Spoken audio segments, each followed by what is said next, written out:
Of complexes एक बार ध्यान दे देंगे। स्टेबिलिटी ऑफ कॉम्प्लेक्सेस इसमें क्या है,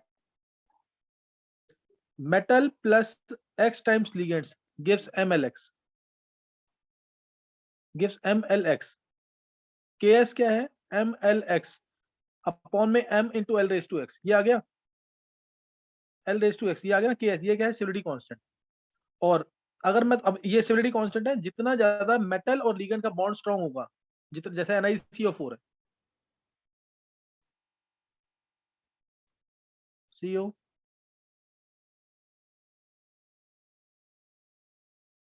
जितना ज्यादा मेटल लिगेंड बॉन्ड स्ट्रांग होगा उतना स्टेबल कॉम्प्लेक्स होगा। जैसे मान लो दो कॉम्प्लेक्स दे दिया मैंने तुम्हें, एक दिया AuCN2 नेगेटिव और एक दे दिया AgCN2 नेगेटिव, ये दो कॉम्प्लेक्स दिए, दोनों का डिस्ट्रीब्यूशन कांस्टेंट दे दिया। इसका डिस्ट्रीब्यूशन कांस्टेंट है 10⁻⁻10, इसका डिस्ट्रीब्यूशन कांस्टेंट है 10⁻⁻, से 12। अब मैंने तुमसे बोला which complex is more stable out of the two, A complex या B complex, which is more stable out of this two. बताओ जरा आंसर इसका क्या आएगा, जल्दी से चेक करो एक बार।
चलो निहारिका ने आंसर दिया बी, ध्यान देंगे एक बार। देखो इसके अंदर तुम्हें बहुत सिंपल तरीके से सोचना है, ये दो कॉम्प्लेक्स हैं, एक कॉम्प्लेक्स ये जिसका डिस्ट्रीब्यूशन कांस्टेंट नीचे दे रखा है, दूसरा ये जिसका डिस्ट्रीब्यूशन कांस्टेंट नीचे दे रखा है। इसका पहले कॉम्प्लेक्स का, ए वाले कॉम्प्लेक्स का डिस्ट्रीब्यूशन कांस्टेंट क्या है 10⁻10, जो कि ज्यादा है किससे, देन 10⁻12। इसका डिस्ट्रीब्यूशन कांस्टेंट ज्यादा है, इसका मतलब ये ज्यादा डिस्ट्रीब्यूट करेगा, ज्यादा डिस्ट्रीब्यूट करेगा इसका कम स्टेबल होगा। तो बिल्कुल सही आंसर है। आंसर आएगा इसका AgCN2 negative is more stable. Actual में अगर मैं इस रिएक्शन को उल्टा करके लिख दूं तो वो बन जाएगा डिस्ट्रीब्यूशन कांस्टेंट, यानी Ks जो है 1/kd है, ये आएगा इसमें। सही ना, स्टेबिलिटी कॉम्प्लेक्सेस के अंदर। तो ये ऐसे, ये क्वेश्चन बोर्ड में पूछा हुआ है ऐसे। एक क्वेश्चन और चेक करेंगे। जैसे क्वेश्चन दिया से AgNH3 whole twice plus gives AgNH3 plus NH3। K1 दे रखा है इसका 10⁻⁻, से 8। और दूसरी इक्वेशन है AgNH3 plus gives Ag plus NH3। इसका डिस्ट्रीब्यूशन कांस्टेंट दे रखा है K2 10⁻⁻10। और तुमसे पूछा है कि इसका डिस्ट्रीब्यूशन कांस्टेंट क्या होगा। Ag plus 2NH3 gives AgNH3 whole twice plus. इसका डिस्ट्रीब्यूशन कांस्टेंट क्या होगा तो तुम्हें निकालना, K3 निकालना। करो ट्राई, क्या आएगा आंसर।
हाँ, निकाला किसी ने आंसर।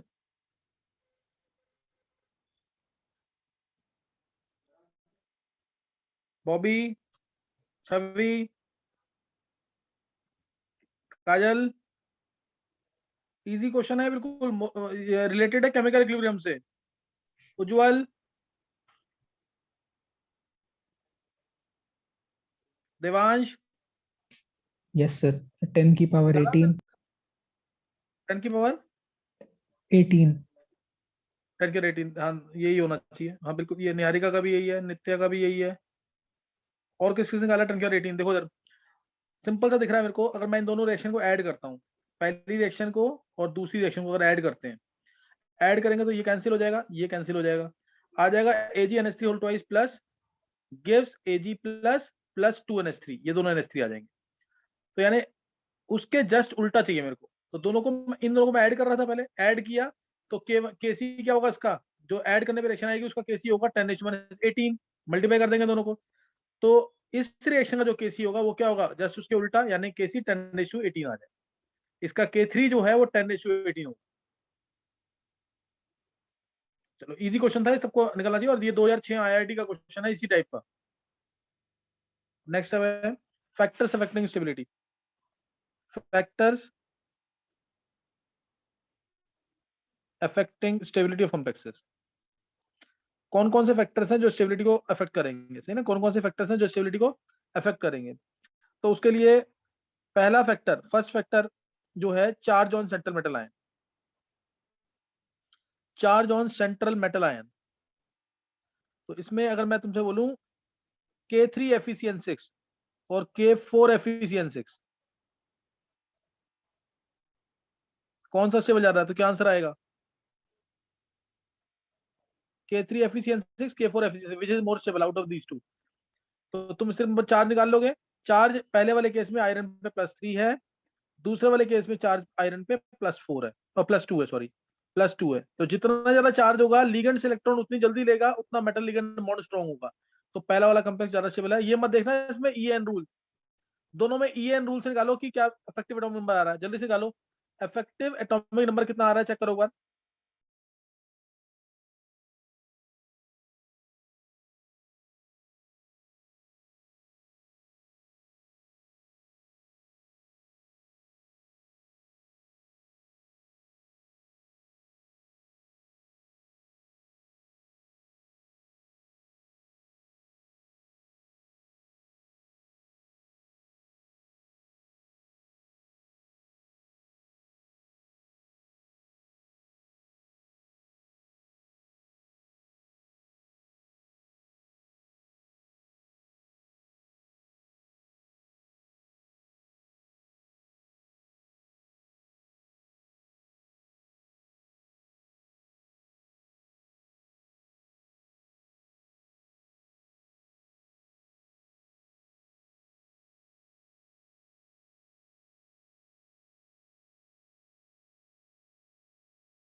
हाँ क्या है EN?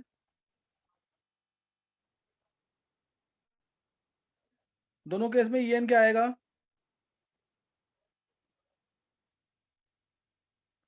देवांश? सर फर्स्ट में 35, सेकंड में 36। हाँ बिल्कुल सही है, सुधांशु का भी सही है। पहले में 35, Fe3+ है, निकालोगे ना ये Fe3+, यानी कितना हो जाएगा, 23 हो गया, और 12 इलेक्ट्रॉन मिल रहे हैं लिगेंड से, तो 35, दूसरे में आएगा 36। अब इसको देखें तो कोई कहेगा कि हाँ स्टेबल तो ये होना चाहिए 36 वाला, क्योंकि इसमें नियरेस्ट नॉर्मल गैस, ये नॉर्मल गैस कंसंट्रेशन है। लेकिन तब भी आंसर क्या है, आंसर क्या आएगा, K3FeCN6। EAN रूल यानी सिडग्विक्स थ्योरी कभी भी स्टेबिलिटी नहीं बताती है, ध्यान रखना। ऑक्सीडाइजिंग एजेंट, रिड्यूसिंग एजेंट बताती है, लेकिन ये नहीं बताएगा। Next question. नेक्स्ट है charge on central metal ion हो गए। Charge on central metal ion पहला पॉइंट। दूसरा पॉइंट है nature of central metal ion. Nature of central metal ion, nature of central metal ion में,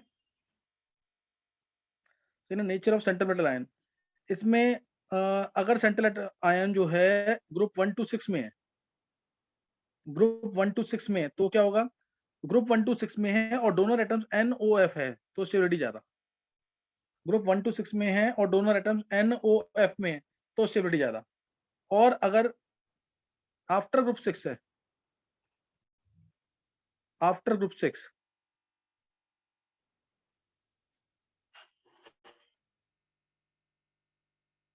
तो फॉस्फोरस सल्फर यानी heavier members होने चाहिए इन्हीं के, तो स्टेबिलिटी ज्यादा। Nature of central metal ion में ये करना है। अगर ग्रुप 1 to 6 का सेंट्रल एटम है तो NOF डोनर एटम्स होंगे तो स्टेबलाइज ज्यादा होगा। और आफ्टर ग्रुप 6 है तो हायर मेंबर्स होने चाहिए इन्हीं के 15 16 17 ग्रुप के, तो स्टेबलाइज ज्यादा होगा। Nature of central metal ion में तुम्हें ये करना है। नेक्स्ट है सी। सी पॉइंट है इसमें basicity of the ligand. Basicity of the ligand, basicity of the ligand, इसमें क्या है, लिगेंड जितना ज्यादा बेसिक होगा, लिगेंड जितना ज्यादा बेसिक होगा उतनी जल्दी लोन पेयर देगा सेंट्रल एटम को, और बॉन्ड को स्ट्रॉन्ग करेगा, इसलिए स्टेबिलिटी ज्यादा होगी। तो जितना ज्यादा बेसिक लिगेंड होगा स्टेबिलिटी उतनी ज्यादा कॉम्प्लेक्स की। सी पॉइंट, सी पॉइंट हो गया। डी पॉइंट, डी और ई पॉइंट तुमने पढ़ रखे हैं। डी पॉइंट में चीलेटिंग इफेक्ट,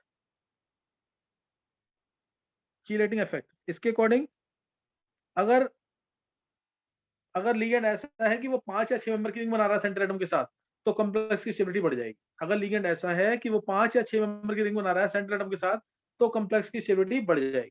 ये तुमने पढ़ा है चिलेटिंग इफेक्ट के अंदर। ई पॉइंट, ई पॉइंट है मैक्रोसाइक्लिक इफेक्ट, मैक्रोसाइक्लिक इफेक्ट। इसमें अगर लिगेंड, ये एक्चुअली में ई पॉइंट को ये भी लिखते हैं effect of multidentate cyclic ligand, effect of multidentate cyclic ligands. इसमें क्या बोलते हैं कि लिगेंड पहले से साइक्लिक है, लिगेंड पहले से साइक्लिक है विदाउट एनी इफेक्ट्स, तो भी कॉम्प्लेक्स की स्टेबिलिटी ज्यादा होती है और चिलेटिंग इफेक्ट से ज्यादा इंक्रीज करता है स्टेबिलिटी। इसमें क्या है, लिगेंड पहले से साइक्लिक है, जैसे मैंने एग्जांपल लिया हुआ है डाइपाइरिडीन का, एन एन लिगेंड पहले से साइक्लिक है विदाउट एनी स्टीरिक इफेक्ट्स, तो कॉम्प्लेक्स की स्टेबिलिटी बढ़ जाएगी। या फिनेंथ्रोलिन, ये इधर बना दो तुम ऊपर, ये बना दिया, तो उस केस में भी कॉम्प्लेक्स की स्टेबिलिटी क्या हो जाएगी, इंक्रीज हो जाएगी। उस केस में भी कॉम्प्लेक्स की स्टेबिलिटी इंक्रीज हो जाएगी। लिगेंड पहले से साइक्लिक है without any steric effects, then also stability of the complex is enhanced, then also stability of the complex is enhanced. तो तुम्हें इसके अंदर ये ध्यान रखना है, ये भी इंपॉर्टेंट इफेक्ट।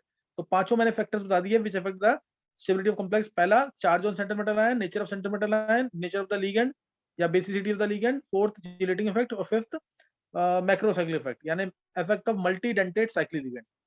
इसमें अगर आता है ना व्हाट इज मैक्रोसाइक्लिक इफेक्ट, तुम्हें क्या बोलना है, if ligand happens to be multidentate, if ligand happens to be multidentate and cyclic without any steric effects, without any steric effects, then stability of the complex is enhanced, then stability of the complex is enhanced। यही है क्या, macrocyclic effect. Clear, this is macrocyclic effect.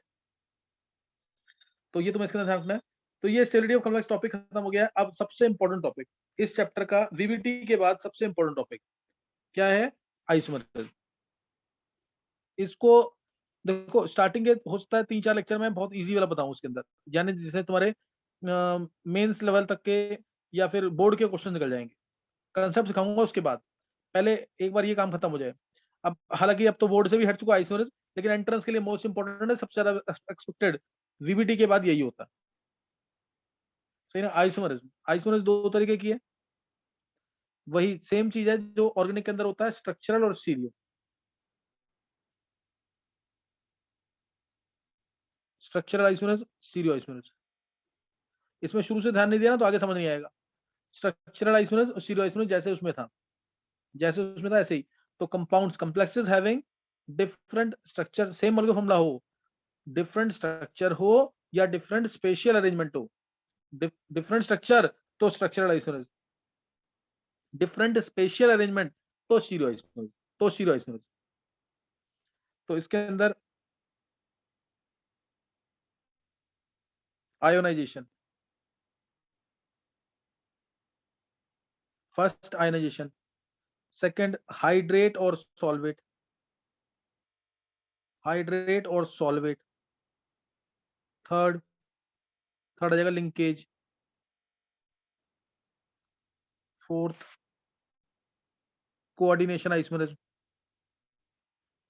अब यहां तक तो पूछा जाता है पेपर में, यहां तक पेपर में पूछा जाता है, इसके बाद वाले ज्यादा इंपॉर्टेंट नहीं। कोऑर्डिनेशन पोजीशन, कोऑर्डिनेशन पोजीशन जो कि सिर्फ ब्रिज कॉम्प्लेक्सेस में होती है। फिर आती है लीगेंड आइसोमरेज, जो जनरली लीगेंड के अंदर आइसोमरेज होती है उसको बोलेंगे लीगेंड आइसोमरेज।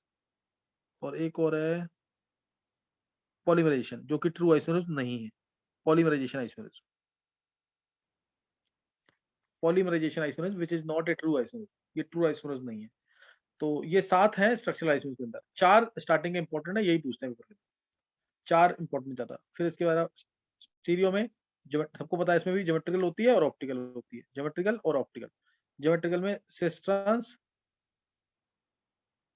या फिर ज्यादा यूज होगा फेशियल और मेरिडायनल, फेशियल और मेरिडायनल, जो एक ही टाइप के कंपाउंड में बोलते हैं, फेशियल और मेरिडायनल। और ऑप्टिकल में पता है तुम्हें, डी और एल वाला फॉर्म, डी और एल और आर और एस फॉर्म। तो ये पढ़ना है इसके अंदर। मैंने डेफिनेशन तुम्हें बता दी है। स्ट्रक्चरल आइसोमरेज क्या है? Compounds having same molecular formula but different structure, but with different structure, same molecular formula but different structure, तो उसे बोलेंगे स्ट्रक्चरल आइसोमरेज। और stereo isomerase, compounds having same molecular formula but different spatial arrangement, spatial arrangement different होगा, है ना, spatial arrangement different होगा, जैसे cis trans में होता है। सेम साइड आइडेंटिकल ग्रुप्स तो सिस होता है, ऑपोजिट साइड है जो आइडेंटिकल ग्रुप्स तो बोलेंगे ट्रांस। तो स्टार्ट करेंगे आयोनाइजेशन से, स्टार्ट करेंगे आयोनाइजेशन।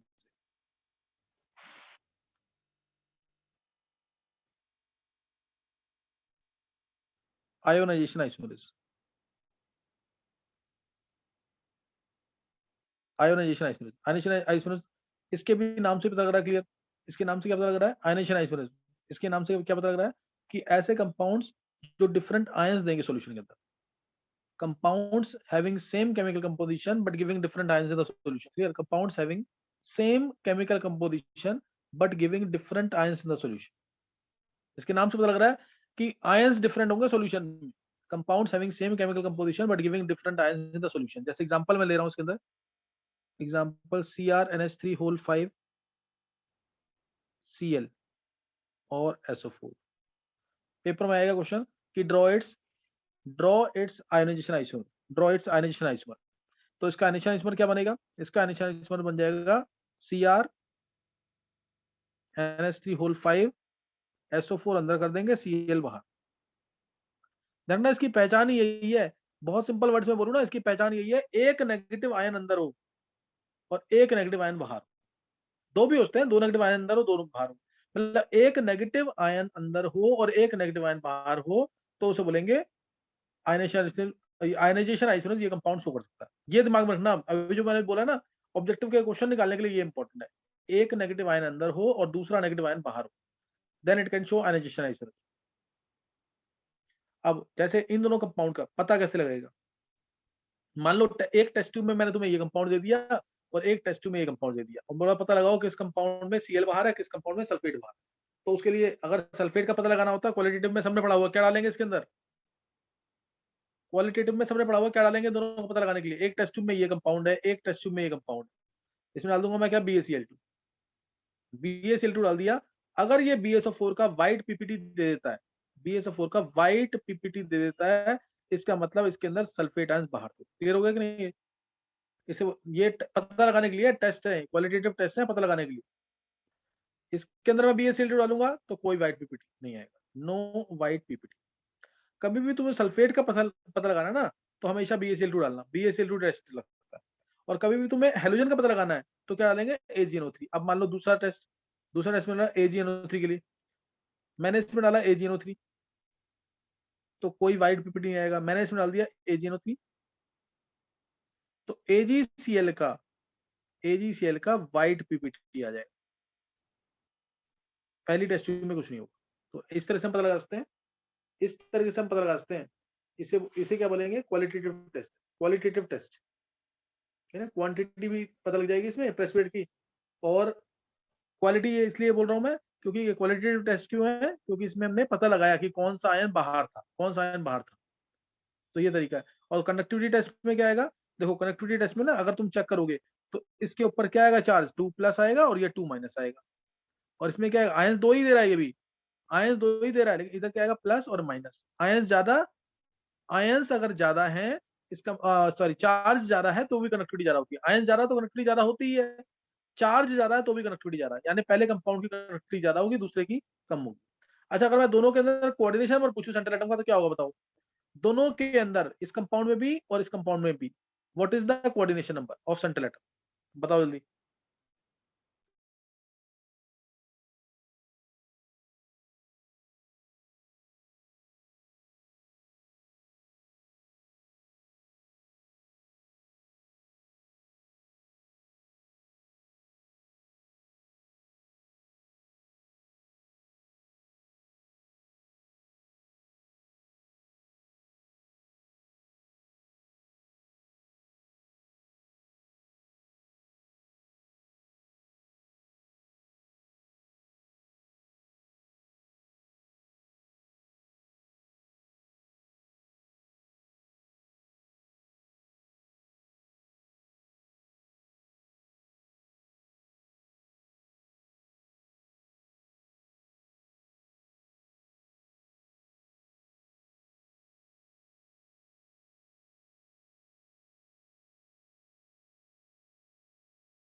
हाँ, बोलना किसी को क्या कोऑर्डिनेशन नंबर होगा?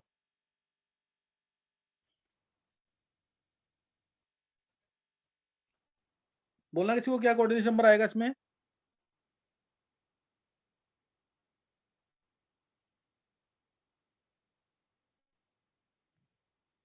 देवांश? सर 6। हाँ, दोनों में 6 आएगा, ध्यान रखना चीज का। यहाँ पे सल्फेट आयन जो है फ्लेक्सी डेंटेड लिगेंड होगा। वैसे ये 2 भी इलेक्ट्रॉन दे सकता है, लेकिन इसमें एक ही देगा, NH3 NH3 NH3 NH3 NH3। यहाँ सल्फेट का एक O नेगेटिव इलेक्ट्रॉन देगा। दोनों भी दे सकते थे, दोनों भी दे सकते थे। तो इसमें यहाँ पे 5 का क्या है? NH3 है। तो ये 4 से भी पता लग सकता है कंपाउंड के बारे में, कंडक्टिविटी से। उसकी कंडक्टिविटी 4 से क्या पता लग जाएगी? कंडक्टिविटी, ज्यादा चार्ज है तो कंडक्टिविटी ज्यादा। पहले आयंस देखते हैं फिर चार्ज देखेंगे, पहले आयंस फिर चार्ज। तो ये आयनेशन है, इसमें उसका मैंने एग्जांपल दे दिया है, ये पता होना चाहिए तुम्हें। नेक्स्ट मैं पढ़ा रहा हूँ तुम्हें यहाँ पे हाइड्रेट और सॉल्वेट आइसोलेशन। हाइड्रेट और सॉल्वेट, इसके तो नाम से ही पता लग रहा है, जैसे आयनेशन के नाम से पता लगा कि आयंस डिफरेंट होने चाहिए, हाइड्रेट से क्या पता लगेगा कि water molecules as ligands different होने चाहिए। Compounds having same chemical composition, compounds having same chemical composition but number of water molecules present as ligands are different. Number of water molecules present as ligands are different. Example, जैसे CrH2O whole 6 Cl3, CrH2O whole 6 Cl3, इसमें 6 water molecules present as ligand। Next वाला case देखो, CrH2O whole 5 ले लिया मैंने, Cl एक अंदर किया, एक Cl2 हो जाएगा बाहर और डॉट H2। तीसरा example CrH2O whole 4 Cl2 Cl dot 2H2। चौथा example CrH2O whole thrice Cl3 dot 3H2। तुम मेरे को बताओ इस कंपाउंड के कितने आइसोमर बने? इस कंपाउंड के कितने हाइड्रेट आइसोमर बनेंगे?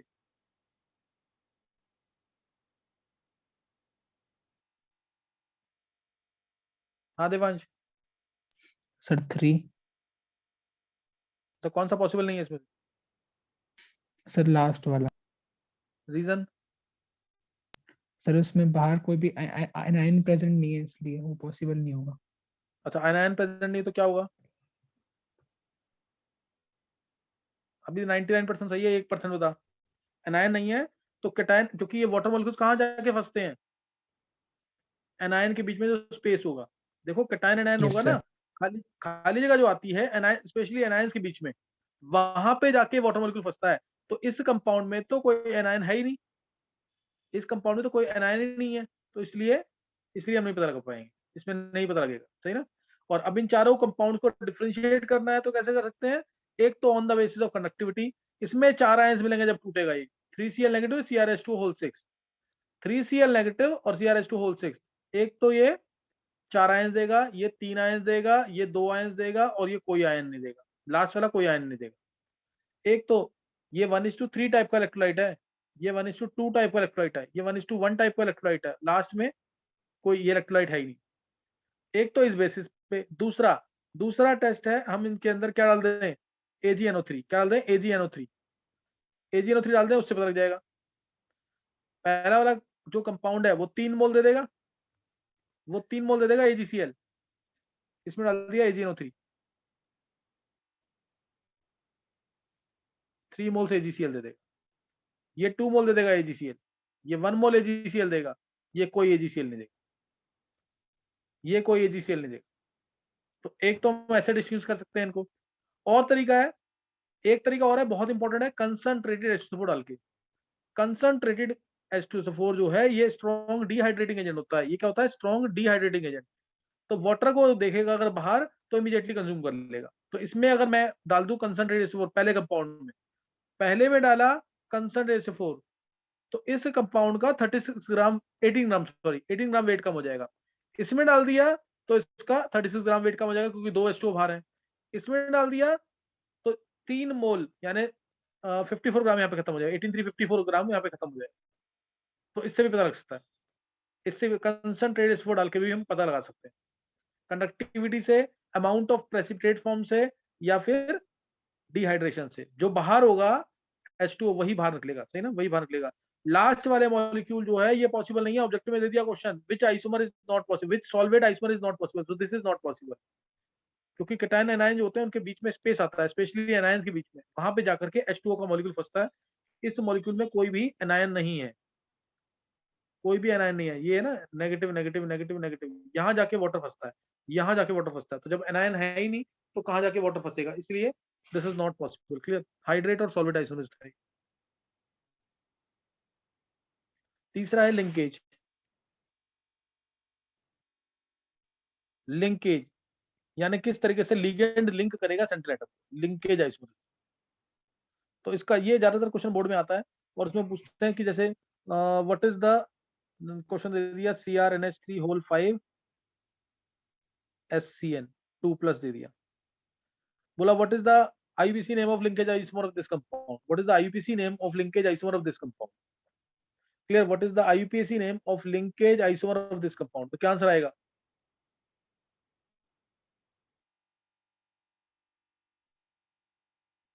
क्या करेंगे, SCN का सिर्फ NCH कर देना, आंसर आ गया। यही तो होगा, HCN का क्या कर लेंगे, NCH, बस ये आंसर आ जाएगा इससे। ये थायोसाइनेटो था, ये आइसोथायोसाइनेटो है, तो वही पेंटामीन आइसोथायोसाइनेटो या फिर thiocyanato N chromium third ion, chromium third ion, ये आ जाएगा लिंकेज आइसोमर्स के अंदर। तो ये कौन शो करेगा, ऐसे कंपाउंड्स जिनके अंदर एम्बीडेंटेड ligands. This type of isomers arises in those complexes which have ambidentate ligands, which have ambidentate ligands, यानी ligands having more than one, monodentate ligands having more than one coordinating site, उनके अंदर ये isomers होगी। और board के लिए तो simple SCN तो NCH कर देना, यही तीन दिख जाए यहाँ पे भी, NO2 तो ONO कर देना, और CN तो NC कर देना। ये तीन ही इंपॉर्टेंट एग्जांपल है इसके लिए, अदरवाइज तो बहुत एग्जांपल है, तीन जरूर कर लेना, बोर्ड लेवल में इतना काफी है, ये तीन कर लेना बस, खत्म हो गया। लास्ट है कोऑर्डिनेशन आइसोमर्स, जो इंपॉर्टेंट है, अदरवाइज कोऑर्डिनेशन पोजीशन भी। कोऑर्डिनेशन आइसोमर्स इसमें ये उन कॉम्प्लेक्सेस में होगी जिसके अंदर कैटायन और एनायन दोनों कॉम्प्लेक्स, ये उन कॉम्प्लेक्सेस में होगी जिसमें कैटायन एनायन दोनों क्या है, कॉम्प्लेक्स है, जिसमें कैटायन एनायन दोनों क्या है, कॉम्प्लेक्स है, उस उन कॉम्प्लेक्सेस में होगी। जैसे मैंने दिया CuNH3 होल 4 और PtCl4, तो चाहे पार्शियल एक्सचेंज करो लिगेंड का या कंप्लीट एक्सचेंज करो लिगेंड का, ये पॉसिबल है। जैसे इसका एग्जांपल बनेगा CuNH3 whole thrice Cl PtCl3NH3, ये तो ये कोऑर्डिनेशन आइसोमर्स। तो चार तो मैंने बता दी तुम्हें, नेक्स्ट टाइम मैं इसके आगे बताऊंगा, यहां तक ना पढ़ लेना जरूर, यहां तक पढ़ लेना, ठीक है ना। अब आइसोमर्स में जब डेप्थ में आएंगे ना तो क्वेश्चन बहुत अच्छे हैं और तुम्हें मजा आएगा करने में, लेकिन ये जीरो लेवल से करते रहना साथ साथ सारा, नहीं तो नहीं कर पाओगे।